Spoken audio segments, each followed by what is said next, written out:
All right. Okay. Wow. Yeah. We're recording. And for this second part, because chapter 5 is 110 pages long, I think I counted before. So I'm breaking them into sections. So this part consists mainly of two things. Two and a half. One is Wesley, still only as the Man in Black, finishing the climb up the cliffs, dueling with Inigo, and then the half part that's after is the Vizzini and Fezzik seeing that he's coming and like, dude, your way, what's my way? That whole thing. Um, so that's the one and a half. The other one is, and this is why it starts Inigo, is we get his backstory, which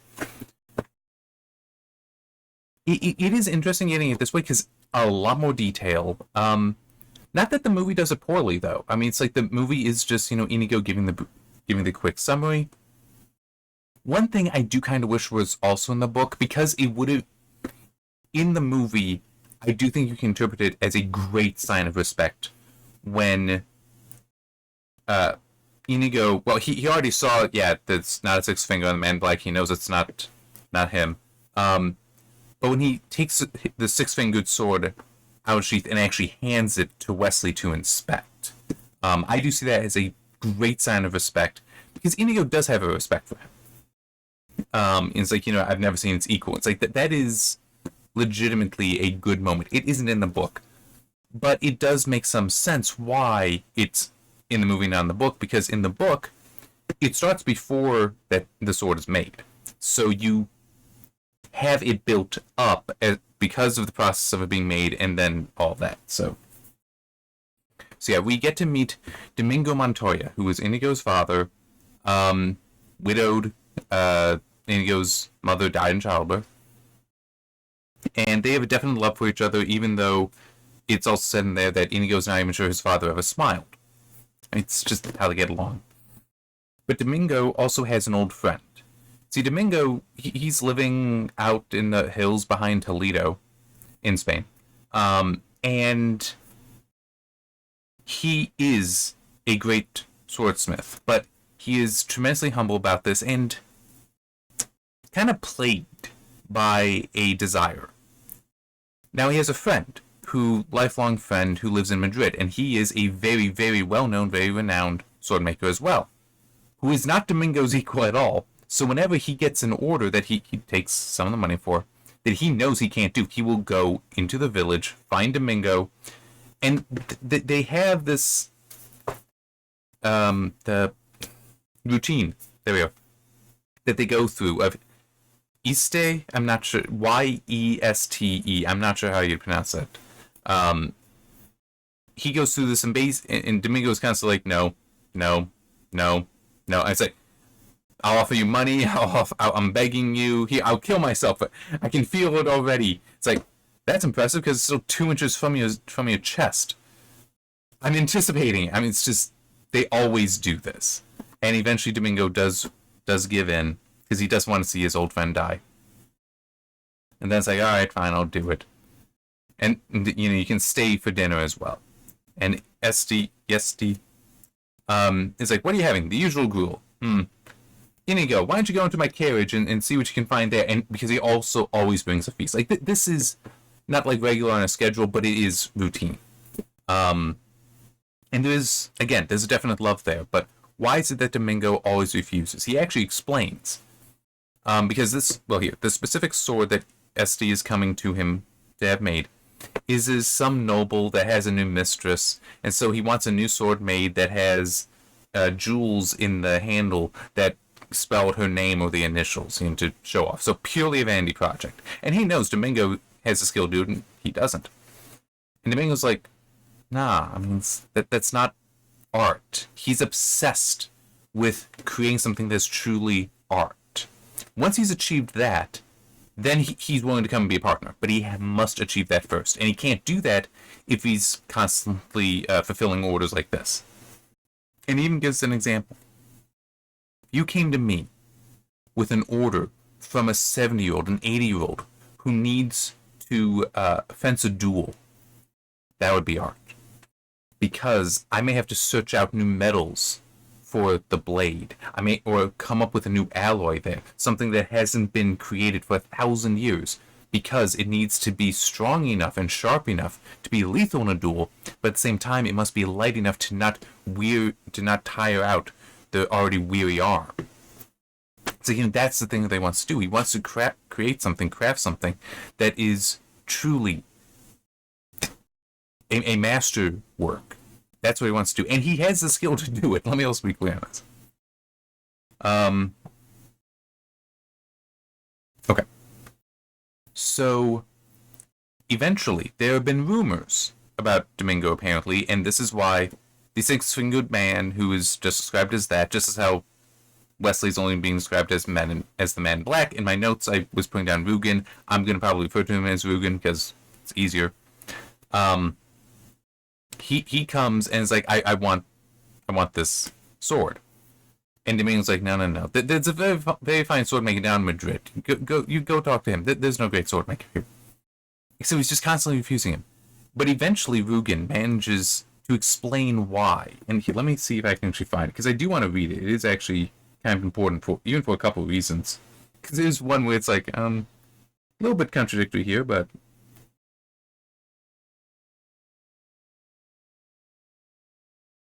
Okay.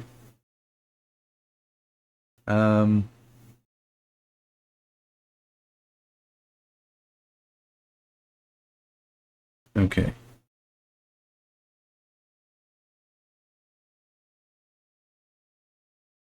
What are these peculiarities you speak of? The noble held up his right hand. Domingo began to grow excited. The man had 6 fingers. You see? The noble began. Of course. The balance of the sword is wrong for you, because every balance has been conceived of for 5. The grip of every handle cramps you, because it has been built for 5. For an ordinary swordsman it would be no matter. But a great swordsman, a master, would have eventual discomfort. And the greatest swordsman in the world must always be at ease. The grip of his weapon must be as natural as the blink of his eye, yet and cause him no more thought. Clearly you understand the difficulties the old man began, but Domingo isn't really listening. The measurements, of course, each finger and the circumference of the wrist, and the distance from the 6th nail to the index pad. So many measurements, and your preferences. Do you prefer a slash or cut? If you slash, do you prefer the right to left movement, or perhaps the parallel? When you cut, do you enjoy an upward thrust? And how much power do you wish to come from the shoulder? How much from the wrist? And do you wish your point coated so as to enter more easily, or do you enjoy seeing the opponents wince? So much to be done, so much to be done. So yeah, he is that level of skill that he can account for all that, but it is also that's the challenge. That's the art, to satisfy these issues. So he is exceedingly excited about it. But it's also because his whole interest is in the art. And this is one thing that sets him apart from his friend, is that when Yesti took the order, it was okay, give me 50% now as a down payment, and 50% and the rest before I finish, even. Whereas here it's like, because the Rugen is like, I'll pay you 500 gold. Because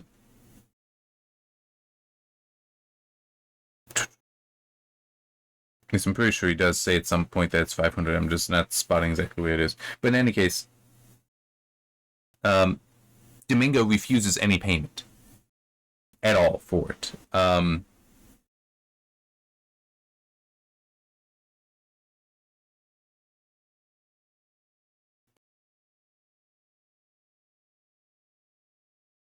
Okay, I know that it said it. I don't think I made that up on mine. Maybe I did. Ah, yes, here it is. Okay. He mentions it before showing the 6 fingers. But yeah, so Domingo refuses any payment because it's about the craft. That's what he cares about. But Rugen insists and ultimately does give him 1 gold coin, which Domingo just puts into a drawer and forgets about it because that's not important. It's not important at all.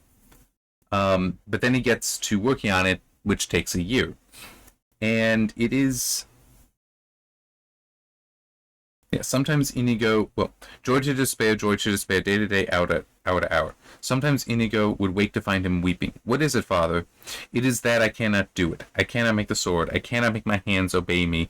I would kill myself, except what would you do then?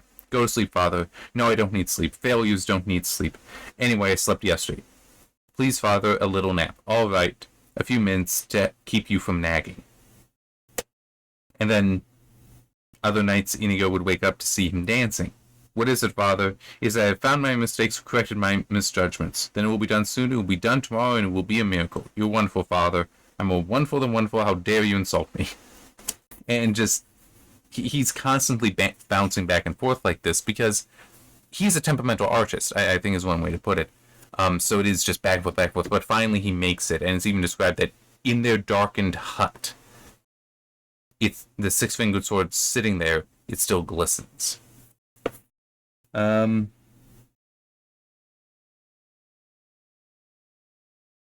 when the year is up and Mugen comes, he sees it and says, not worth waiting for. So Domingo is disappointed. I'm not saying it's trash, you understand, but certainly not worth 500 pieces of gold. I'll give you 10. It's probably worth that. Wrong, Domingo cried. It is not worth 10. It is not worth even 1. Here. And he threw open the drawer where the 1 gold piece had lain untouched the year. The gold is yours, all of it. You have lost nothing. I'll take the sword. I didn't say I wouldn't take it. I only said I would pay what it is worth. You quibbled, you haggled. Art was involved, and you saw only money. Beauty was here for the taking, and you saw only your fat purse. You've lost nothing. There's no more reason for your remaining here. Please go. The sword, the noble said. The sword belongs to my son. I give it to him now. It is forever his. Goodbye. You're a peasant and a fool, and I want my sword. You're an enemy of art, and I pity your ignorance. And at that, Mugen kills him. So again, we're seeing how Domingo is fully obsessed with his art here. But one thing that is interesting, going back to the previous part that I read, is in all these difficulties for a six-fingered man to handle a sword, but Inigo becomes a master with that same sword, that technically the balance would be wrong for him. I mean, it's just kind of a funny inconsistency. And then we do have the whole Inigo does challenge him. Well, Inigo yells out. And so 20 men in the village come, so there's no way Rugen is going to be able to kill Inigo and take the sword. And he lies and says that Domingo tried to attack him, and so he was only defending himself.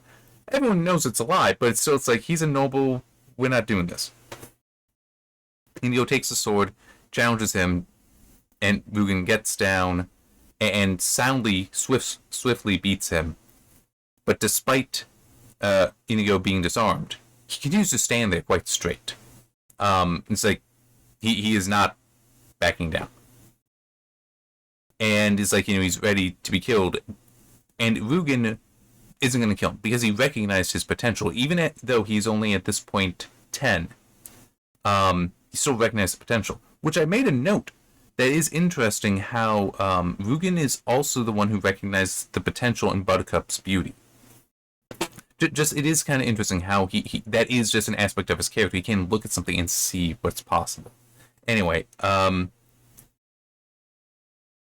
he then explains to Inigo that I'm not actually. Oh.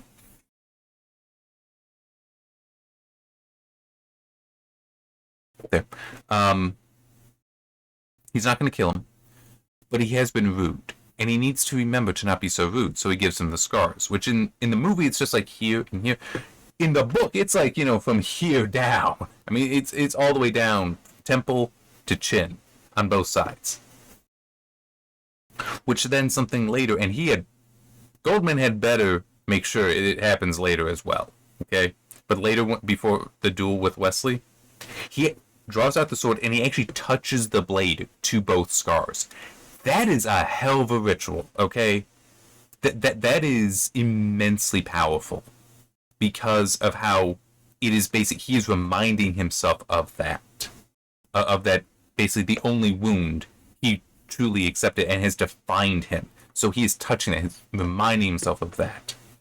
To never let that happen again kind of thing, and just, yeah, That's he had better do that later as well, before entering into the castle, or at least before fighting Ruben. It's like that needs to be there as well. All right, so he is now heavily injured. Inigo. Ruben leaves. Yesti. This is his best friend's son, so obviously he does take him care for him. And for 2 years, Inigo's with him, but eventually he leaves, leaving a note just saying, "I must learn." And he returns 10 years later. And also, I want to point out something. And hang on, just... Yeah, okay. So I actually bolded the Inigo having the ritual of the thing, because, I mean, in my notes, because it is truly that significant. And I really, really like it. But anyway, so Inigo leaves and is trained for 10 years. When he gets back, he explains to Yesti, because it's also... He comes in and... Yesti doesn't want to work. So he's like, "I'm just going to double my prices." But then all the nobles are like, "Oh, he's doubling prices? It makes him more exclusive. I'll just send him even more business." He doubles them again, still more. Triples them, still more. I'm going to take 2 years. I'm going to take 4 years to do this. It doesn't matter. It gets more orders. So when Inigo comes back in, he's like, "It'll be 3 years, sorry. 3 years before it's ready. I'm even embarrassed to mention how much it'll cost you to get a new sword." And Inigo's like, "I have a sword," and toss it down. So, and then immediately, yes, he recognizes it, goes to. And Inigo is now explaining what he's been doing, and he's basically, again, like Wesley, disciplined. Where he got himself to only sleep for 4 hours a day, and all the rest of the time was training. And not just training with whatever master he could find in whatever location he was in. He also would spend 2 hours squeezing on a rock the size of an apple to strengthen his hand and wrist. He would skip for 2 hours. He would sprint for 2 hours so that his legs would both be nimble and strong. He was very serious here, but again, it's that very disciplined, just like Wesley was for Buttercup, and how Humperdinck seemed to be for hunting. But Humperdinck, it was to a grotesque level, and Inigo here, it isn't to a grotesque level, but it is still a perverted form of, well, the discipline is serving a more perverted desire, because his desire is revenge, is vengeance. He just wants to kill a guy. Well, Wesley is the better man of the three. It's the best man of the three. And still better than Inigo, because his discipline was for his love for Buttercup.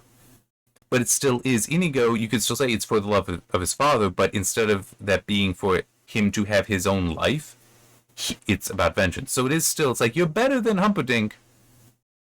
Am I getting that? I feel like I'm saying that wrong. I feel like I got the wrong name here, and I'm going with something else. Hang on.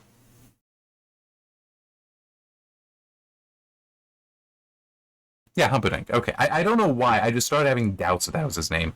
Anyway, so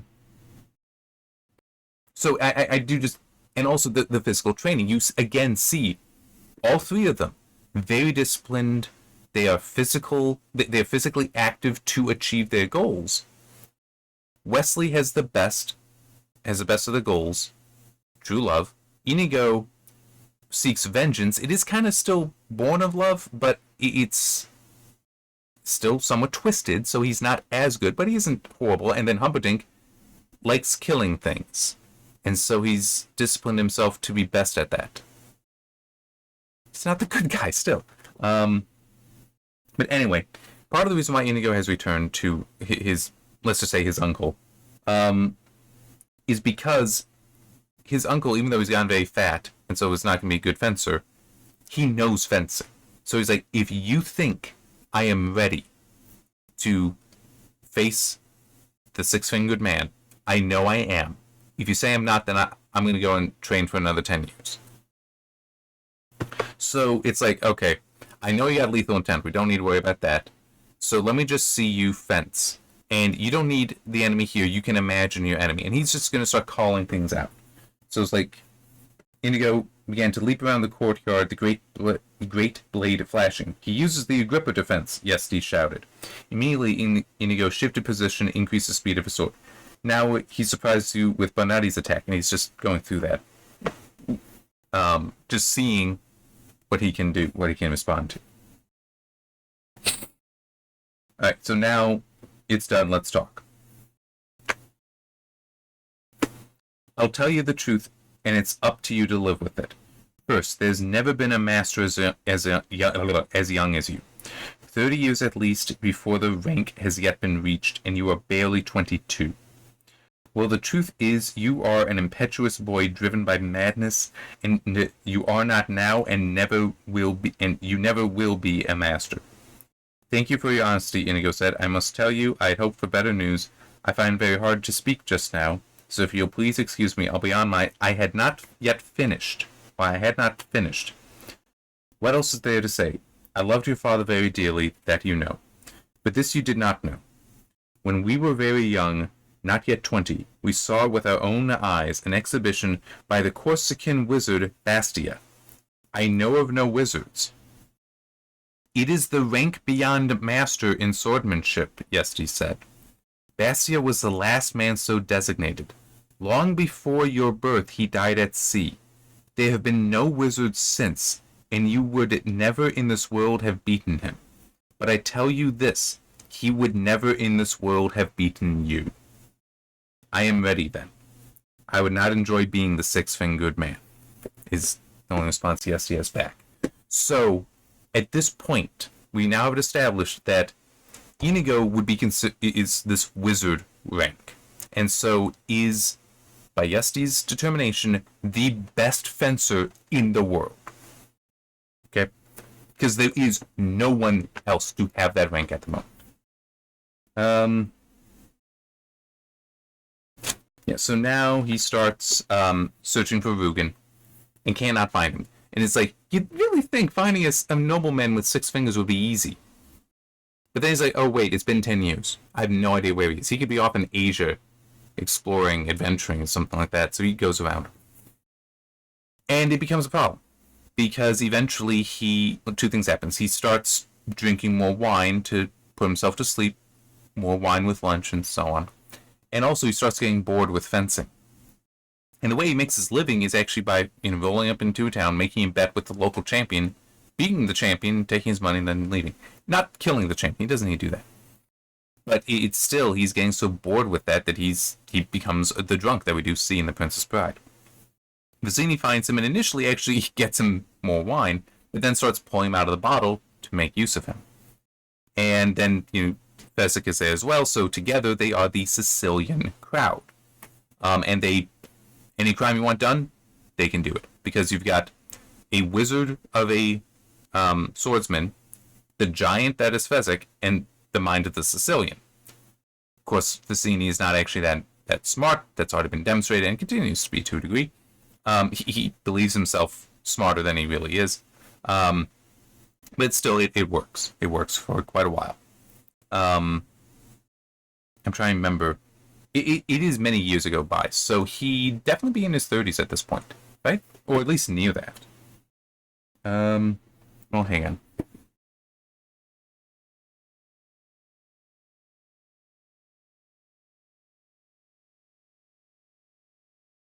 Okay, so I'm not sure how much time passed between him joining the Sicilian crowd, or rather the Sicilian crowd being formed, but it was 8 years of training. He was 12 when he left. That's 10 years of training, so 22, so 8 years searching for the drunk. So he's 30 when he joins up with Vizzini. Maybe it's still within a year, not sure, I don't recall saying, but he's at minimum 30 while Wesley should be probably low 20s. Because I'm just assuming that he and Buttercup are approximately the same age.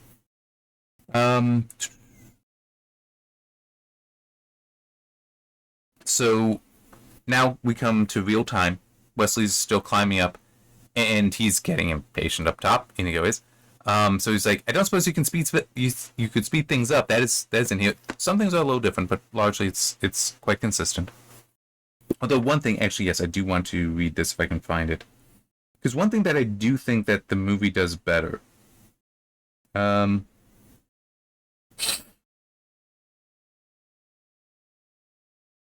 and we do have the whole give you my word as a Spaniard kind of thing. No, yeah, not good. You might hang on.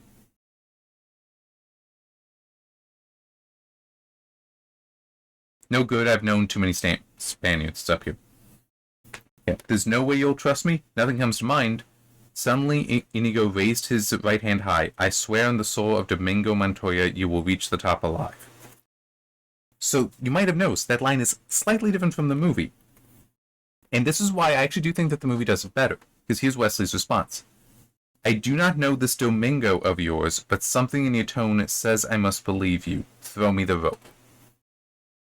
In the movie, I'm pretty sure the line is, I swear on the soul of my father, Domingo Montoya, you will reach the top alive. So don't get me wrong, I like the idea that Wesley hears the urgency and trusts him for that. I like that. But it is disrupting the beats, right? So I swear on the soul of Domingo Montoya, my father, Domingo Montoya, you will reach the top alive. Throw me the rope. It is just right back. It's like the next beat, yes, I trust you because I recognize the value of what you're saying here. That is so much better than I do not know this Domingo of yours, but something in your tone says I must believe you. Throw me the rope. So throw me the rope, I would say, is the third beat there with I do not know this Domingo of yours being the first, and then but something in your tone says I must believe you. It's like we don't need those two. Not him actually saying it. But by saying my father, it's like okay, you're hearing it. Well, true. In the movie, we do get to hear it. That he does say it very soberly, very much with earnestness. There we go. Just bite my tongue a little bit because I know I'm screwing up some of the words. But it is, I do think that the movie does that better. Even just on the beats without considering the tone. On the beats, I think it is better that way. And we do have, we'll wait until you're ready and all that. Okay, so before he gets to touching the scars, and by the way, this is a moonlit fight, not daylight like in the movie. But while he's waiting on Wesley, Inigo does walk around and starts observing the battlefield, and he sees boulders over there, no ruins like we see in the movie, some trees over there, and then of course the cliff and a nice flat open area. And they get to fencing, and it's hang on, let me see. Yeah.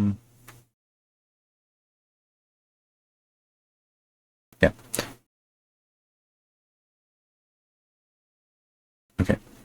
But could he fence? Really fence? Please, Inigo thought. It has been so long since I have been tested. Let this man test me. Let him be a glorious swordsman. Let him be both quick and fast, smart and strong. Give him a matchless mind for tactics, a background the equal of mine. Please, please, it's been so long. Let him be a master. You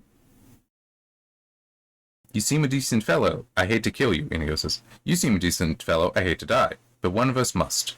Inigo said, begin. And so saying, he took the six-fingered sword and he put it in his left hand. He had begun all his duels left-handed lately. It was good practice for him, and although he was the only living wizard in the world with his regular hand the right, still he was more than worthy with his left. Perhaps 30 men alive were his equal when he used his left. Perhaps as many as 50, perhaps as few as 10. The man in black was also left-handed, and that warmed Inigo. It made things fairer, his weakness against the other man's strength, all to the good. So, at this point, things are a little complicated for my... I reading through it, I love this fight. It is very well done in the book. Kicks the ass out of the Anakin Obi-Wan fight in Revenge of the Sith. I mean, there is zero comparison. That thing... the Anakin Obi-Wan Dooku fight at the beginning of it is also really bad, because they're both boring. Legitimately, they are. The way the fight is described in the beginning, it's like, at least it is described and there's some progression there, but still, it's boring because you're throwing out these terms that have no meaning to me. So even here with the whole They touched swords, and the man in black immediately began the Agrippa defense, which Inigo felt was sound considering the rocky terrain. For the Agrippa, blah blah blah. Naturally, he countered with Capofiro, which surprised the man in black, but he defended well, quickly shifting out of Agrippa and taking the attack himself, using the principles of Tybalt. So, in the movie, this is conversation. Here, it's just like the running commentary in Inigo's head, or just the narrator providing it. Okay? But still, this already has meaning, because this was mentioned earlier, for one thing. But it's still, like, in the movie, it is perfect there. Here, it continues to be very good, because we're getting the explanation as well. Which Inigo felt was sound. So you're getting not only the why is Agrippa appropriate here, but that Inigo agrees with it as well. Nothing like, they were just, in that the Dooku fight in the beginning of Revenge of the Sith, it seemed like they were just throwing around fencing styles, well, lightsaber styles, and I never felt that there was any importance to them. It felt like it was just jargon. Here, they're names. They're not just jargon, they're names. There's a meaning to it, there's a purpose to it, and it's explained here. And in the movie, they're having conversation back and forth, because it is testing, which, there's a part of me that I'm a little bit unhappy, but it's not bad. It's not bad. It's just, you're kind of close, kind of on the edge. And that is, and I've tried to explain before, probably poorly, that testing does very much have a purpose in a fight. Because you want to find, wow, it's already 31 minutes. I have so much more to talk. Well, okay, maybe not a lot. We'll see. This is probably going to hit 40 minutes, though. Just, of course, you can already see over there. I can't. Testing in a fight makes sense because, as I've said in previous, and I think even in the previous video, because it lets you find out, okay, what are their strengths, what are their weaknesses, what can I exploit, what should I not try because they will beat me, things like that. And there's a way to do that very respectfully. And Inigo does have a respect for Wesley here, but there's also a certain... Here, let me see if I can spot it. Yeah. Inigo had to smile. No one had taken the attack against him in so long, and it was thrilling. He let the man in black advance, let him build up courage, retreating gracefully between some trees. Okay? So, and there's more to this, but I'm pausing here. This is one of the problems with the Dooku fight in Revenge of the Sith. In that, Obi-Wan and Anakin in that, they are playing with Dooku. They're not taking him seriously. You could argue, well, Inigo isn't taking Wesley seriously here. No, he is, because of the rest of this. Letting his Bonetti defense keep him safe from harm. So Inigo is still defending himself. He is still actively doing this, but he's observing. He's figuring out, he's letting... It's essentially, letting Wesley pull out the rope he'll use to hang him with. That's essentially what he is doing here. This is still respectful, and it still is he's not invulnerable. He knows that. He's managing this. But it's because he can manage it that he's allowing it to happen. In Revenge of the Sith, because we're getting Dooku's point of view, that's how it's being described. It's just, these two are idiots. Obi-Wan and Anakin are just idiots, that they've not done anything to improve their skills against Dooku, and Dooku's already beaten both of them. So Dooku's like, this is meaningless, I might as well just kill them. Right? But then he says something that's like, oh, okay, now we'll start taking... It's like, Inigo is still taking Wesley seriously, because he does have to actively defend himself. But he's doing this with the intent of learning, of seeing what he's doing, and also enjoying the fact that he's actually pushing me. It's like he's enjoying this. So he's not at his A game. He's still working up there, but he's still figuring out, okay, do I even need to go to my A game? And what is his A game? That's the key thing, is what is his A game? His A game. That's the point of the testing here. But you need to have that good defense so that you can do that. Okay, so that's why I still like this, but it is kind of on the edge. It is very near that line of crossing into disrespect. That I'm just playing with you. That doesn't matter. You're never a threat to me. Inigo's not treating him like that. He is treating him with respect. So that is good. That's where the Dooku thing fails horribly. And he also actually ends up discovering something here that is very important. Then his legs flicked and he was behind the nearest tree. And the man in black had not expected it and was slow reacting. Inigo flashed immediately out from the tree, attacking himself now, and the man in black retreated, stumbled, got his balance, continued moving away. Inigo was impressed with the quickness of the balance return. Okay, I'll skip for... I don't need to read more there. But it's basically, we do actually learn here, and this is something with the Obi-Wan Anakin fight at the end of Revenge of the Sith, is garbage. This is actually really good, because there's progression here, and it's also, Wesley is weak amongst the trees and amongst the boulders. He's not comfortable in a cramped space. He wants to be in the open. And there is an open area, so he tries to bring back there.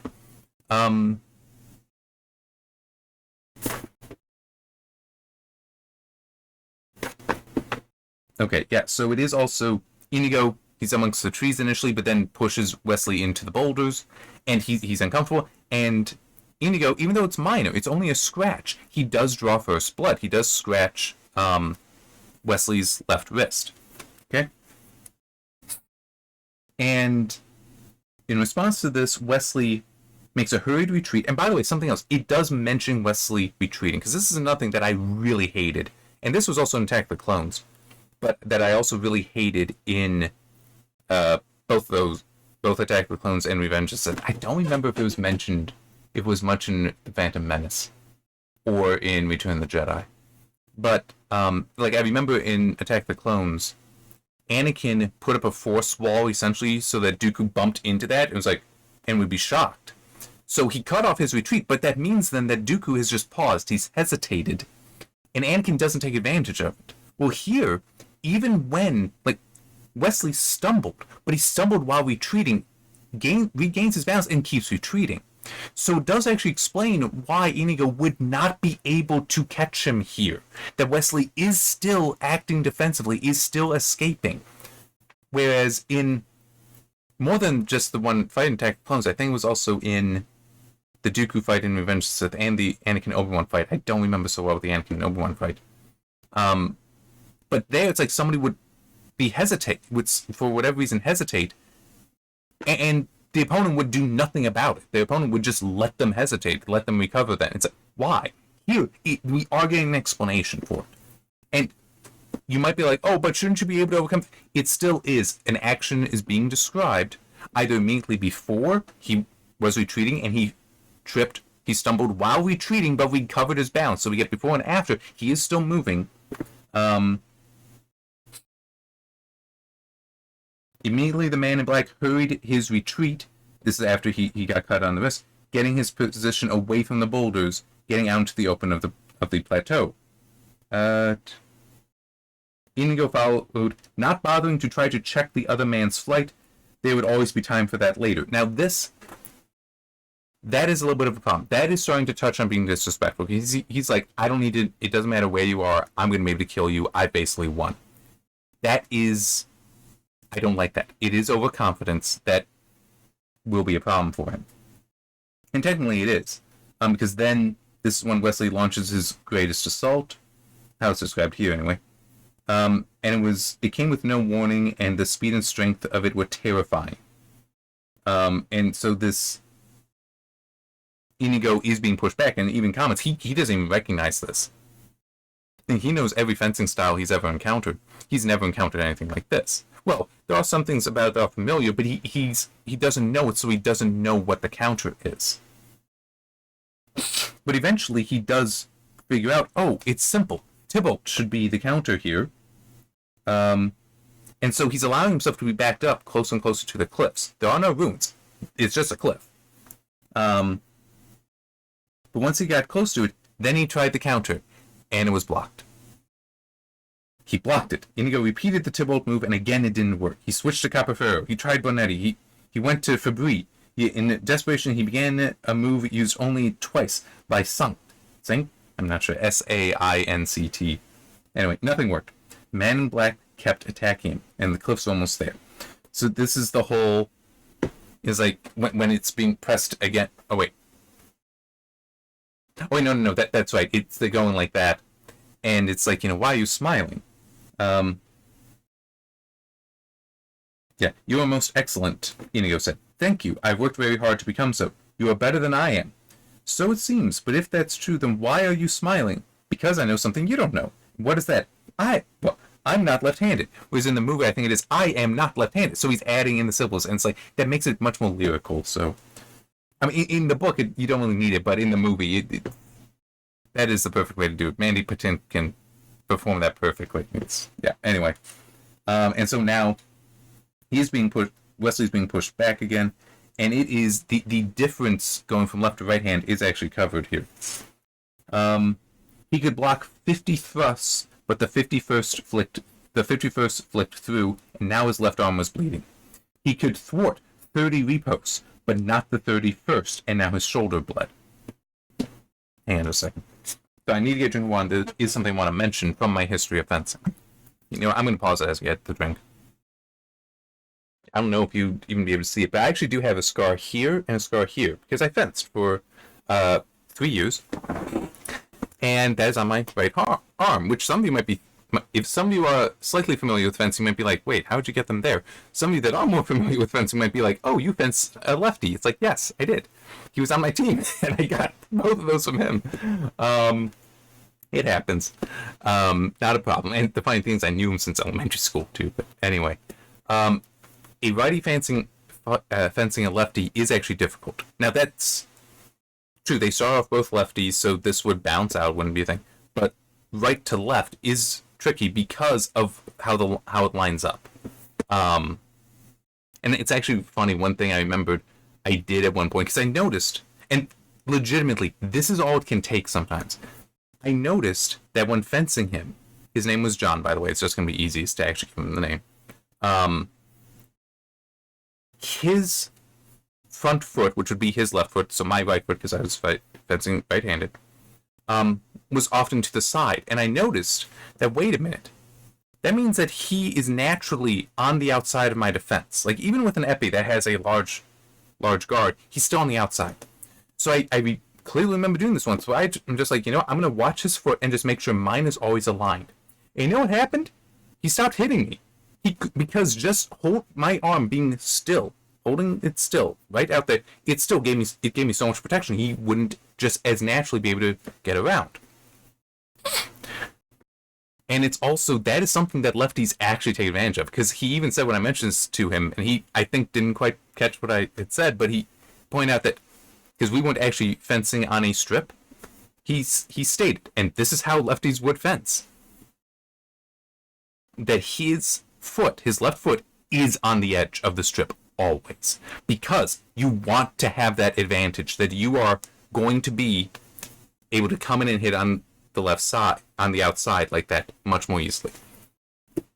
It's not completely relevant here, but it is still a positioning and handedness.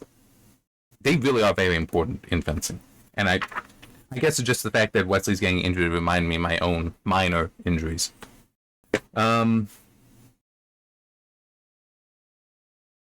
Okay, so now at this point, Inigo pushes him into the tries to push him into the boulders, tries to push him into the trees because he has the advantage there.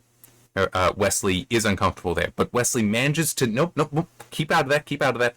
But now he's getting pushed back to the cliff. Okay.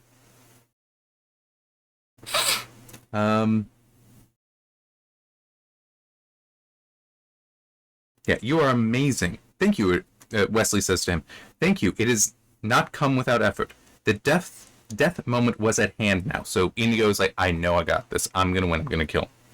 Again and again, Inigo thrust forward, and again, the man in black managed to ward off the attacks, but each time it was harder, and the strength at Inigo's wrists was endless, and he only thrust them more fiercely, and soon the man in black grew weak. You cannot tell it, he said then, because I wear a cape and mask, but I'm smiling now. Why?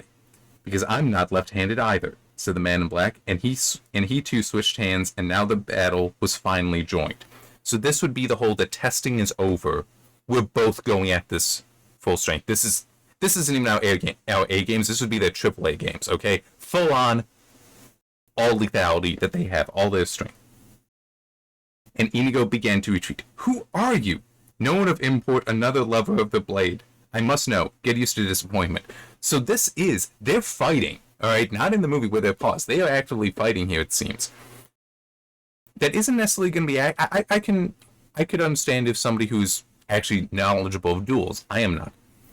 I can understand someone saying that the Princess Bride, how it's depicted there of them having pauses, that would be accurate, because it is, in some cases, you want a fierce but singular, where you just go forward, try something, and then you both stop if it didn't succeed. Just, I could believe that's exactly how it is. So you could have a conversation while you pause. But the acrobatics and such, the gymnastics, that's not described in here. That's for the movie, and that's fine. It's still, it's fun, it's awesome. Let's do it. And it's not overdone. Okay, I mean, okay, no, it is a little silly, but it's like, it's not breaking the flavor of the moment. It's not breaking the flavor of the movie, so it's fine. You could overdo it, don't overdo it. That I don't think is over. It might be getting close, especially with the whole, the swinging around the thing a couple times or whatever. I mean, yeah, maybe a little bit there, but that is to help show a gap between them. That is not what's in the book, though. Yeah, Inigo, tried to make for the trees, but the man in black would have none of it. He tried retreating to the boulders, but that was denied him too.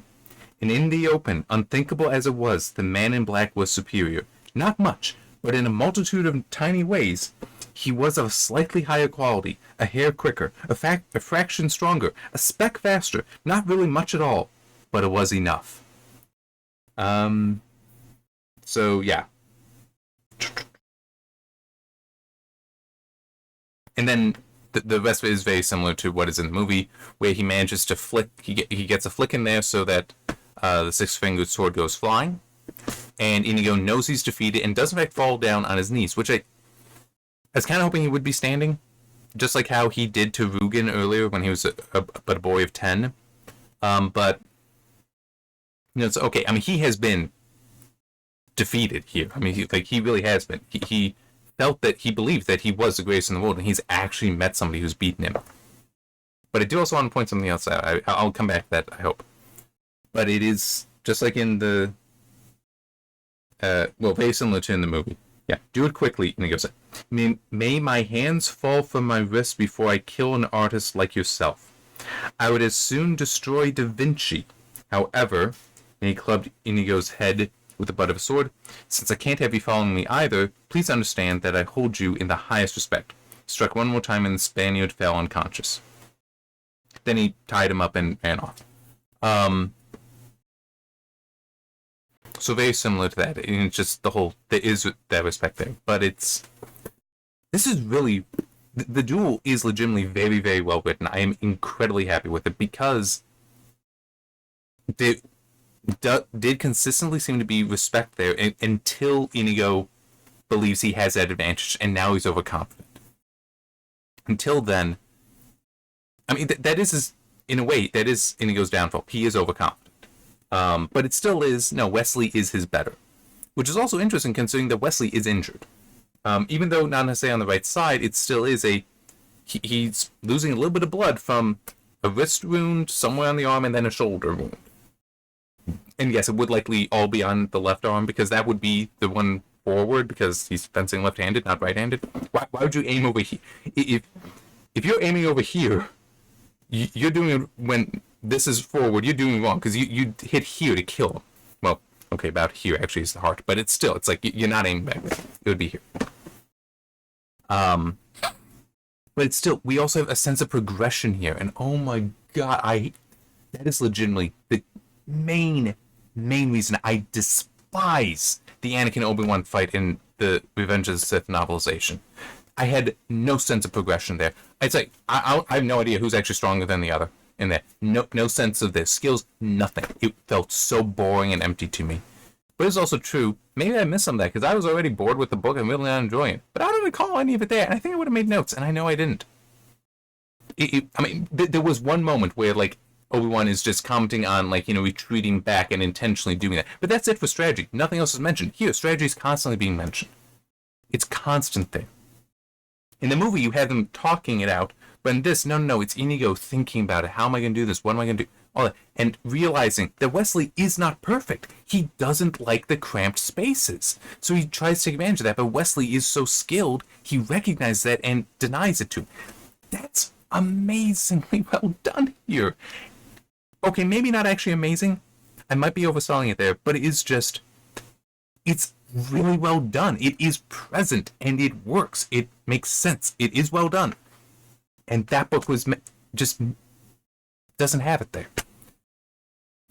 Return of the Jedi does have it though, not as well in the throne room battle, but you do have some sense of progression there, like when Vader gets kicked down the steps by Luke, and then Vader's like, oh crap, never occurred to me he'd be stronger than I am.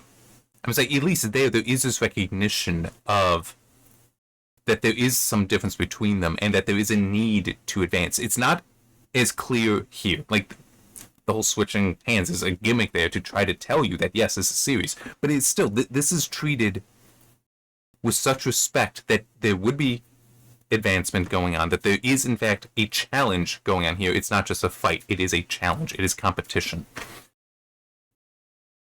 Yeah, I'm very happy with it. Very, very, very happy with it. And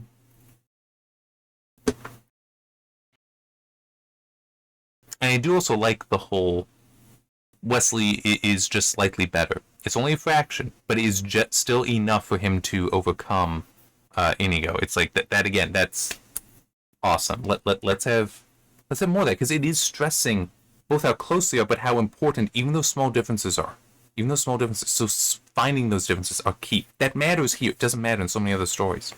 And that's also part of the reason why, going back to the whole testing thing, that's why you do the testing, is to figure out what those are. Because even if it is just a small advantage, that's all you need.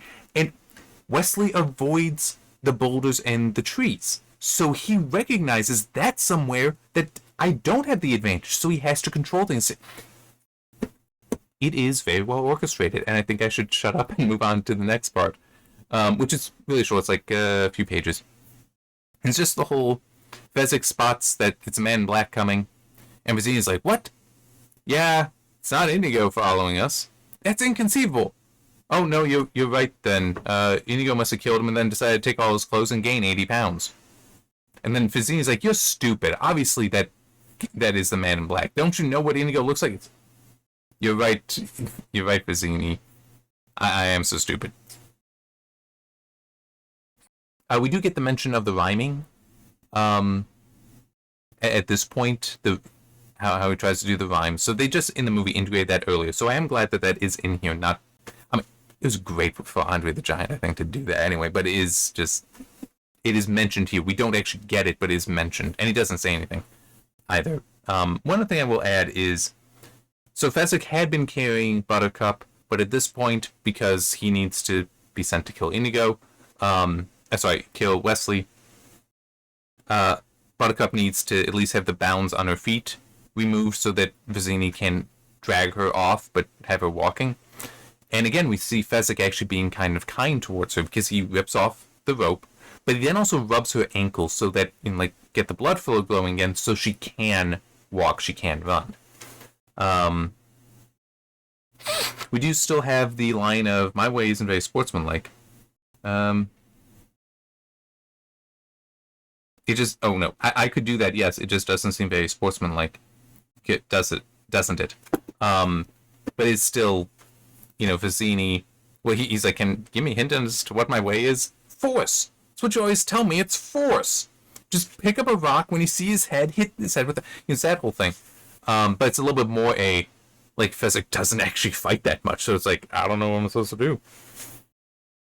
But, yeah, so he takes a few practice throws, and is then waiting until he has a rock and is waiting until Wesley appears so he can kill him. Yeah, and then that's what ends, because next is Fezzik, where we will be getting background on him. In fact, the first sentence is, Turkish women are famous for the size of their babies. I don't know if that's true, but clearly this is background on Fezzik the Giant. Wow, I'm hitting 55 minutes. To be clear, though, this was, I really like this. And remember, this is just a part of the chapter. Because he made it such a freaking long chapter. But it is still, I really, really do like it. And there's a lot going on here. And